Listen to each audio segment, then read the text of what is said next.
Hello, everybody. Ben Rains here. I'm a stock strategist at Zacks, and I also run the Alternative Energy Innovator service.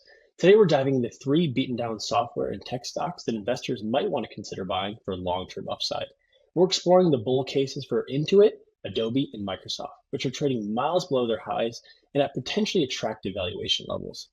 But before we dig into these three stocks, let's quickly explain in general why they have tanked and the basic case for why it might be time to start buying.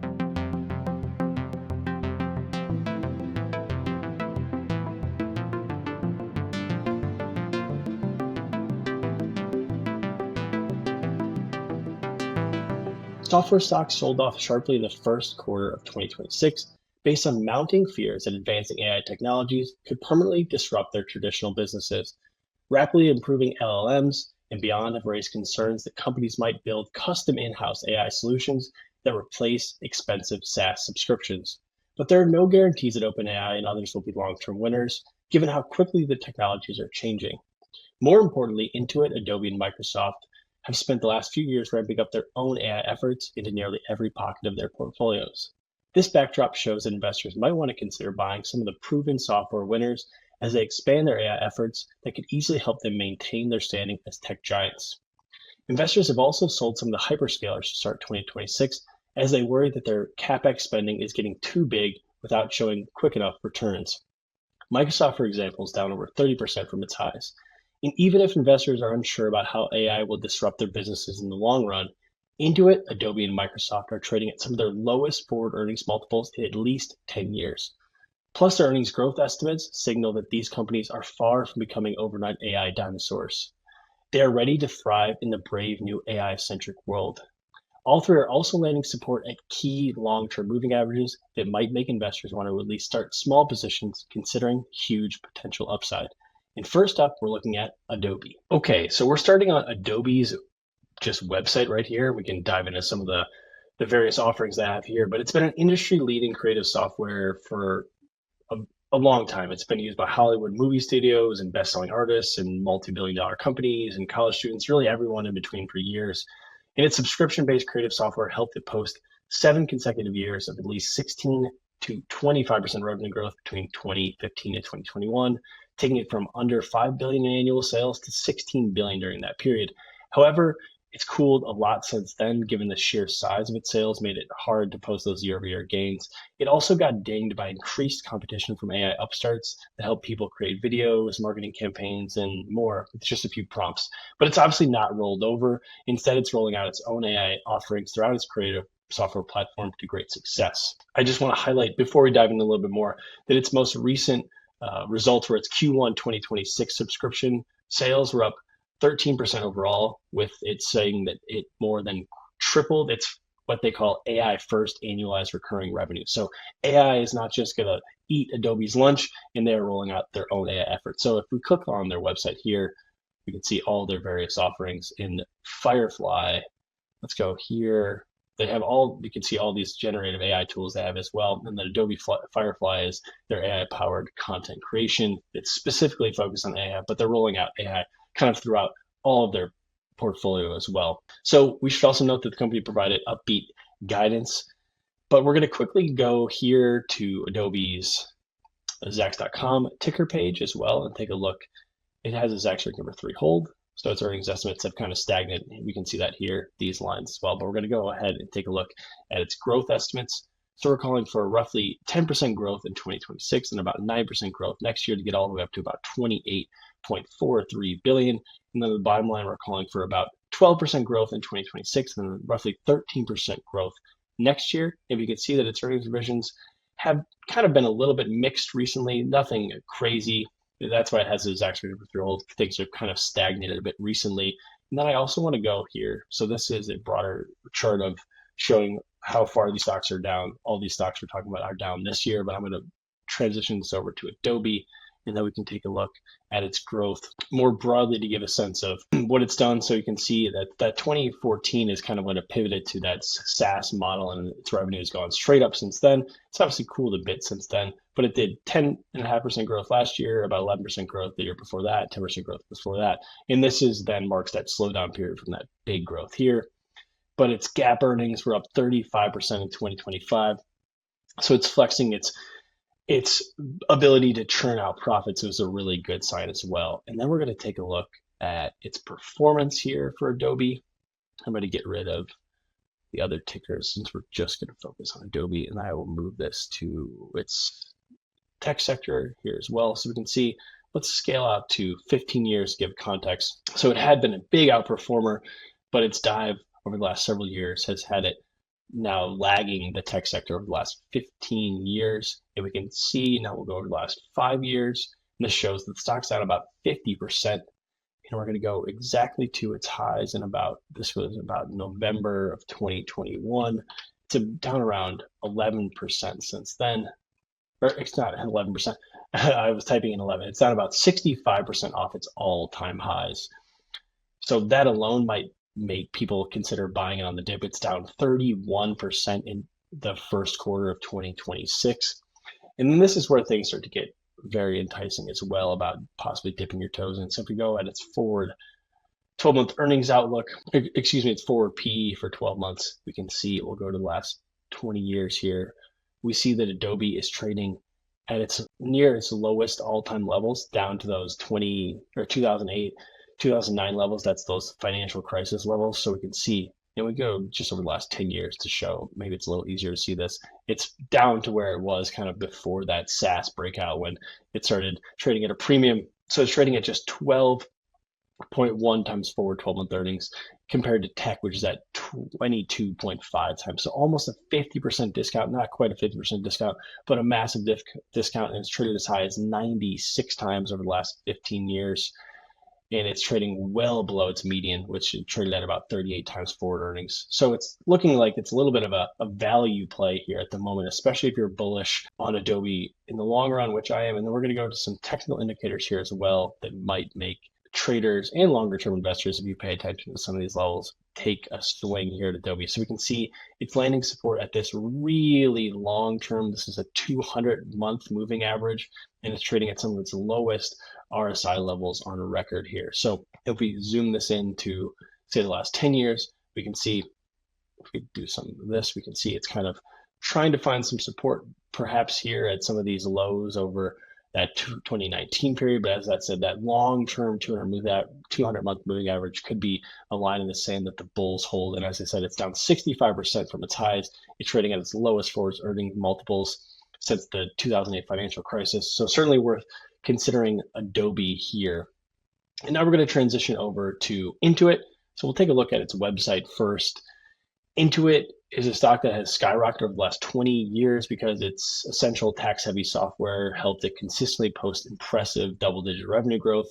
It's also expanded far beyond just TurboTax to become a one-stop shop for businesses, consumer finance, email marketing, and more via Credit Karma, QuickBooks, MailChimp. We can see all those up here: TurboTax, Credit Karma, QuickBooks, MailChimp. And it began revamping its business back in 2024 to quickly incorporate AI wherever it could, as people got a little nervous that AI was going to eat its lunch with maybe having just all these services be a little more easy via AI. Just type in this, say, ChatGPT, hey, do my taxes. We're not at that point yet, and we can see that we're going to see soon that its growth is really impressive as well. So it managed to grow its revenue by another 16% in 2025 as part of a 16% average revenue expansion over the past 10 years. And I quickly want to highlight what it said most recently, which is what's its Q2 2026 revenue. It was up 17%, and as a quote, they said, AI is defining a new category, and they're defining a new category at the intersection of AI and human intelligence, one that delivers autonomous, done-for-you experiences. So their AI revenue has been a big driver recently, and we'll dive into a little bit more of that on Intuit. So once again, like Adobe, it's not just going to let these AI upstarts eat its lunch. It's been an established giant for a long time, and we can see now your new generative AI-powered financial assistant, Intuit Assistant. So this could be kind of a growth business for them as well, and not just something that's going to hinder the stock in the long run. So we can see it's a Zacks rank number 2 buy, given some of its upward earnings revisions recently. We'll go right here to its Zacks.com ticker page, and we can see we're calling for about back-to-back years of roughly 12.5% revenue growth. So still posting massive top-line growth, especially when it's going to get up to almost $24 billion in 2027. And then we're calling for about 15% adjusted earnings growth both this year and next. So the bottom line's growing really positively as well. We can see that its earnings revisions have trended slightly higher recently for both 2026 and 2027, and it boasts a really impressive history. It's beat by an average of 8% in the last 4 quarters. And if we go here, take a look at its snapshot here, we can see obviously the stock has just fallen off a cliff, but this is kind of why we're talking about this. We'll talk about its exact where it is at the moment, but we can see that it's only missed once in the last 5 years in terms of beating on the bottom line. And then we're going to go ahead and take a look at Intuit here in our ZRS system. So let's quickly go here to its growth, just to give viewers context for just how much it's grown. We can see the 15 or 16% growth year last year, 13% before that. As I mentioned, it did about 16% average expansion over the past 10 years before 2025, when it also did 16% growth.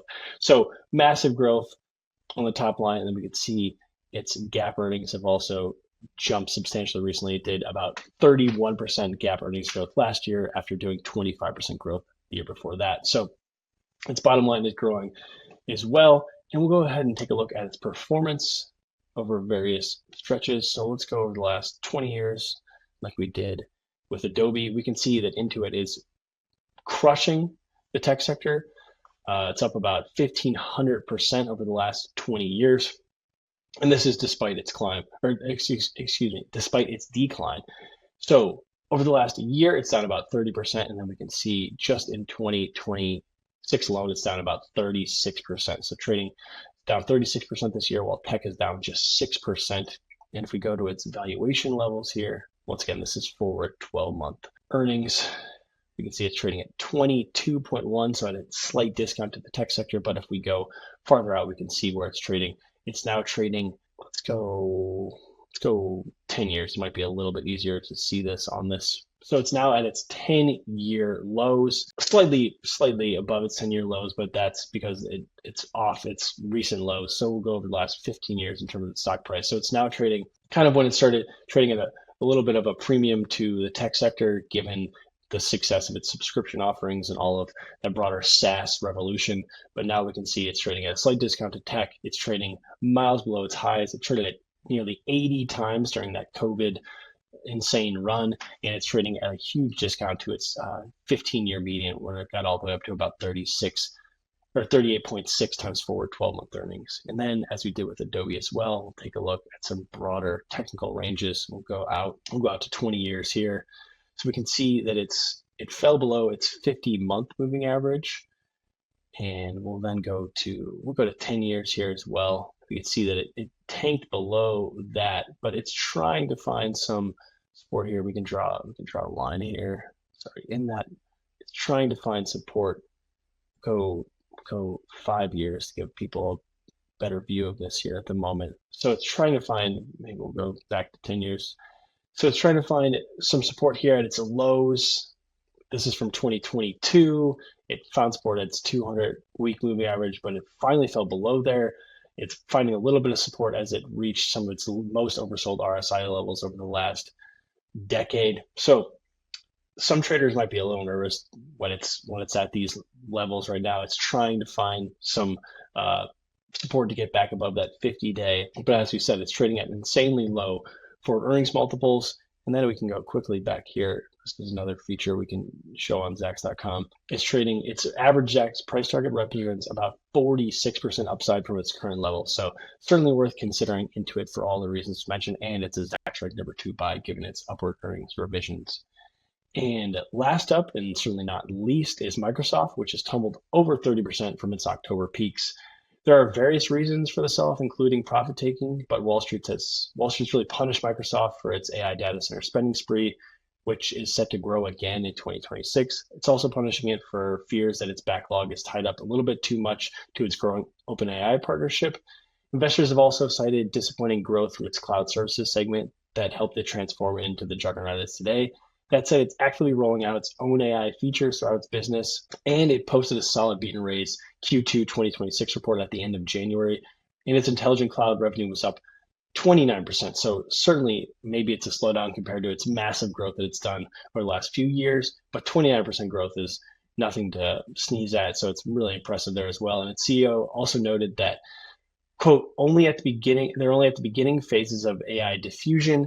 in that it has already built an AI business that is larger than some of its other franchises. So its AI efforts, including Copilot and all of these various efforts, is rolling out throughout Microsoft 365 and various parts of its business, already really, really successful. We should also note, before we dive into any of its growth outlook and technical levels and valuation, that it also pays a dividend and buys back a ton of stock with its mountains of cash. So we're going to go here to our Zacks.com ticker page for Microsoft. We'll go ahead right and look at the detailed estimates for its growth. So we're calling for 16% top line growth in 2026 and another 14% next year, which is really insane when you consider that the company is set to make $374.5, nearly $375 billion in revenue next year. And the bottom line, we're calling for over 25% adjusted earnings growth this year, and then 10% adjusted earnings growth next year. And its earnings revisions have trended slightly higher recently, so that's a positive sign. We can see the same thing for 2026.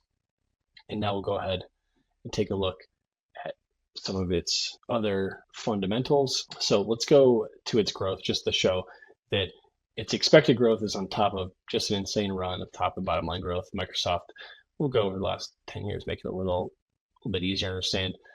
Gone from under 100 billion in revenue to over 300, and we showed what its estimates are showing us in the next few years. And we can see its GAAP earnings have skyrocketed recently as its cloud business really took off. It did 16% growth in 2025. 22% growth before that, after a little bit of a hiccup there, along with most of the tech sector. And now we'll take a look at its performance as well, and then its valuation to show why it might be in time to consider buying Microsoft and all of the stocks we're talking about today. So let's go over the last decade. We can see Microsoft's up about 590%, 582% to be exact, blowing away tech. And we can go, maybe we'll go over the last 20 years to put it in perspective, up about 1,400%, blowing away tech as well. And we can see, though, over the last year, it's actually down almost 1% over the last year. And if we see year to date, it's down about 23%, but then it will go off of its highs. So it reached new highs at the very end of October. So we'll go to 1029 was, I believe, its exact high. And then we can see it's down about 31%. It found a little bit of support here recently, and then we'll go to its technical levels to show maybe why some investors are jumping in it now. We'll go really long term here, and we can see that it's grabbing support at that. This is the green line. It's that 50-month moving average. It found support there several times. And then if we actually go to the 10-year as well, we can see that the 50-month and the 200-week are somewhat similar levels. So we can see it's trying to find support at that long-term 200-month moving or 200-week moving average, which it did. This is the sell-offs from the tariff lows of 2025, so the spring of 2025. And then this is kind of when the market bottomed in 2022 and early 2023 before it went on a big run again. So this could be a level that it holds there, as well as it still sits at some of the most oversold RSI levels over the last decade. And then we'll go to its valuation as well, which puts into perspective its really strong earnings outlook. So Microsoft's now trading near its lows over the last decade. And we'll go over the last 20 years as well, just to put things in perspective.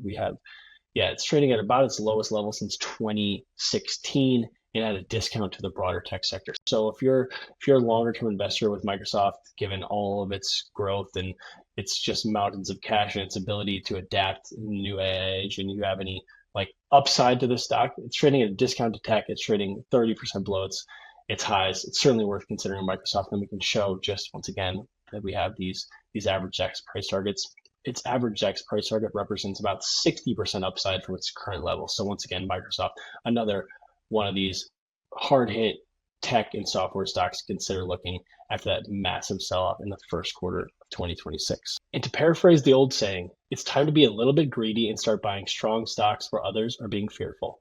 And that does it for me. Thanks for watching.